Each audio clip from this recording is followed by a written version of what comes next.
ربنا يكرمك وربنا يعيننا ان شاء الله ان احنا نقضي موسم يليق بنادي المريخ. والله طبعا انا ابن من ابناء نادي المريخ، تحت امر النادي في اي موقع، وليس لي اي شروط. انا جندي في النادي وتحت امر مجلس الاداره، وخاصه الكابتن مرسي سرحان، ربنا يعينه، وهو راجل ناجح في اداره النادي. وطبعا جاي بعد ناس كانوا بيفكروا نفسهم اساتذه في الاداره، وهو اثبت جداره وراجل بيعمل 24 ساعه في خدمه النادي ورفعه هذا النادي الكيان الكبير اللي موجود في البلد.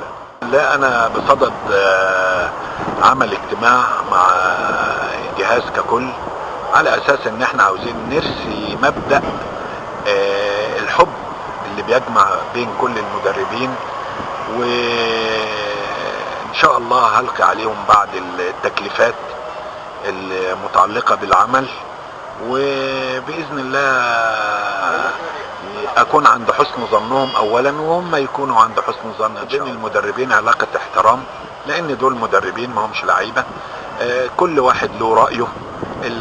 العمل الاداري بالنسبة لاسلوب انا في الشغل، العمل الاداري عمل ديكتاتوري والعمل الفني عمل جماعي.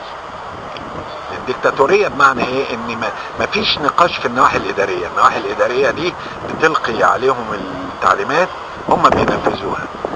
والمدير الاداري بتاع القطاع بياخد التعليمات مني، بيبدأ المدرب ينزل يلاقي ادواته، يلاقي الكور بتاعته، يلاقي ميعاد تدريبه محجوز في الملاعب اللي ان شاء الله هيتم الاتفاق عليها.